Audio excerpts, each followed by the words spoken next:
my dear student. So today we will learn the next topic, that is orthogonal matrix. तो देखते हैं orthogonal matrix किसे कहते हैं. A matrix is said to be orthogonal if A transpose into A is equals to A into A transpose is equals to I.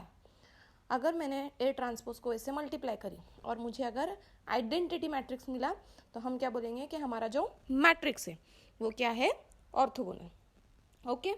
And एक चीज़ आपको note करनी है यहाँ पे कि अगर A जो है वो ऑर्थोगोनल है then A inverse will be equals to A transpose. Got it. अगर A ऑर्थोगोनल है देन ओनली. ये MCQs में आ सकता है, सो उसको ध्यान में रखो. चलो अभी हम क्वेश्चन सॉल्व करते हैं. हमारा क्वेश्चन क्या है, that determine the value of ABC when this matrix A is orthogonal. हमको बताना है, हमको फाइंड करना है ABC की वैल्यू अगर ये मैट्रिक्स क्या है, ऑर्थोगोनल. तो अभी अभी हमने डेफिनेशन देखे ऑर्थोगोनल मैट्रिक्स की. हमको दिया है कि मैट्रिक्स A क्या है, given that A is orthogonal. So अगर A ऑर्थोगोनल है so what we can say, A into A transpose is equals to A transpose into A is equals to I. तो हम इसमें से कोई भी एक इक्विवेलेंस ले सकते हैं. सपोज मैं अगर लेती हूँ ये, सो ऑर्थोगोनल इसलिए we can write A into A transpose is equals to I. Now write down A matrix क्या गिवन है हमको. So matrix A is nothing but 0 A 2B B minus B and last column is C minus C minus C and C. अब हमको उसके बाजू में लिखना है उसका ट्रांसपोज. तो ट्रांसपोज में क्या होगा, हर एक रो क्या बन जाएगी, कॉलम. जैसे ये पहला रो 0 2B C, ये क्या बन जाएगी, कॉलम बन जाएंगी 0 2B एंड C. फिर सेकेंड रो सेकेंड कॉलम बन जाएगी A B minus C and last row last column बन जाएगी A minus B and C. So ये हो गया रो इकोलॉन फॉर्म, सॉरी ये हो गया ट्रांसपोज. अब आई हमको मालूम है identity matrix 3x3 identity matrix में डायगोनल क्या होते हैं, 1 1 1 एंड 0 0 0 0, बाकी सब होते हैं. ठीक है. अब आपको पता है मैट्रिक्स मल्टीप्लिकेशन कैसे करते हैं. ठीक है. सो फर्स्ट रो का मल्टीप्लिकेशन होगा हर एक कॉलम से. तो चलिए पहले रोज का पहले कॉलम से करते. Corresponding element 0 into 0 0 2B into 2B, it will be 4B square. C into C plus C square. पहला कॉलम खत्म, अब दूसरा column 0 into A 0 2B into B, it will be 2B square.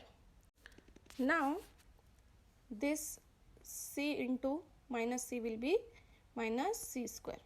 Last column 0 into A 0 2B into minus B minus 2B square. C into C it will be plus C square. Done. पहले रो का हर एक column से हमने कर लिया. अब second row का हर एक कॉलम से करना है. तो A into 0 0 B into 2B square then minus C into C minus C square. अभी सेकेंड कॉलम से A into A will be A square B into B will be B square minus C into minus C will be plus C square. अब last A into A square B into minus B square minus C into C minus C square. Second row का भी हर एक column से कर लिया. अब last row का A into 0 0 minus B into 2B minus 2B square C into C plus C square. Next A into A will be A square minus B into B minus B square C into minus C minus C square and last A into A square then minus B plus B square and C into C will be C square. Okay. Now this is equal to identity matrix will be as it is. अब हमको A और B की value find करनी है, right. तो उसके लिए हम क्या करेंगे, इक्वालिटी प्रॉपर्टी यूज करेंगे मैट्रिक्स के. मतलब मैट्रिक्स में क्या होता है, अगर ये दो मैट्रिक्स अगर इक्वल है, ये दोनों मैट्रिक्स, तो इनके करस्पॉन्डिंग एलिमेंट क्या रहेंगे, इक्वल. तो हम जो सिंपल इक्वेशन है उसका यूज करेंगे. जैसे जहाँ पे मतलब सिर्फ दो वेरिएबल या एक वेरिएबल है, एक वेरिएबल तो कहीं पे भी नहीं है, तो पहला ये देखो यहाँ पे दो वेरिएबल है तो इसको हम चूज कर सकते हैं. सो दिस फर्स्ट एलिमेंट इस साइड का ये इक्वल रहेगा इस साइड के एलिमेंट से, पहला एलिमेंट पहले के इक्वल रहेगा.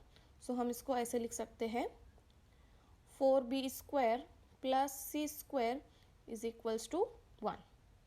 इसको हम फर्स्ट इक्वेशन नाम देते थे. ओके, अभी और क्या यूज़ कर सकते हैं हम, यहाँ पे भी देखो सिर्फ दो ही है, ये वेरिएबल तो हम इसका यूज़ कर सकते हैं. यहाँ पे सेकेंड एलिमेंट क्या है 0.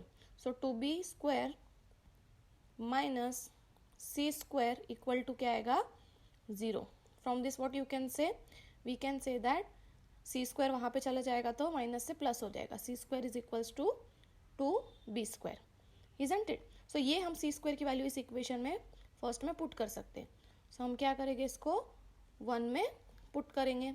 सो 4b² एज इट इज़ रहेगा, यहाँ पे c² की जगह क्या आएगा 2b² plus 2b² is equals to 1. 4 + 2 कितना हो गया 6b² is equals to 1. So b² हमको क्या मिला 1/6, लेकिन हमको b चाहिए, तो taking square root on both side b is equals to plus minus 1/6. अब हमको b की वैल्यू मिल गई. क्या हम इससे c फाइंड कर सकते हैं? देखो यहाँ पे हमने क्या बोला कि c² क्या है 2b², और हमको b² की वैल्यू क्या मिली है 1/6. सो इंटू 1/6, 2 1 ज़ा 2 3 ज़ा कितना हो गया 1/3. लेकिन ये तो c² है, हमको सिर्फ c चाहिए, तो क्या करेंगे हम प्लस माइनस स्क्वायर रूट ले लेंगे 1/3.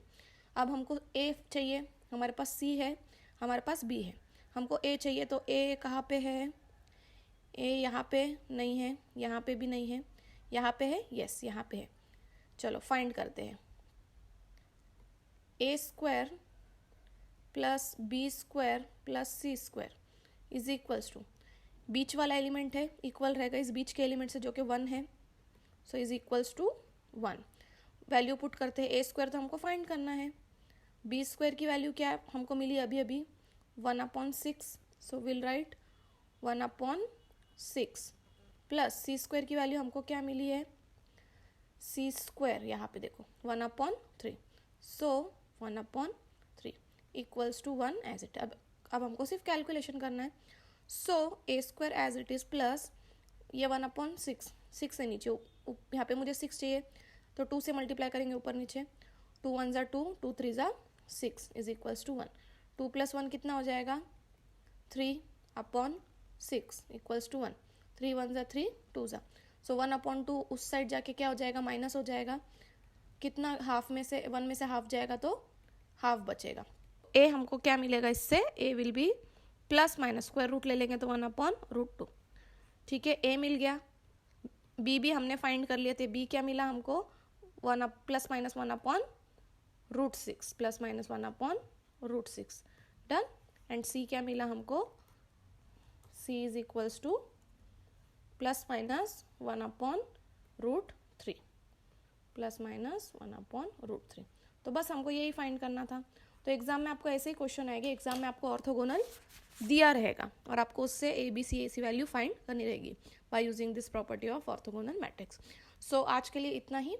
अगला लेक्चर रहेगा हमारा लास्ट टॉपिक पे, एप्लीकेशन टू इलेक्ट्रिकल नेटवर्क, वो हम देखेंगे अगले लेक्चर में.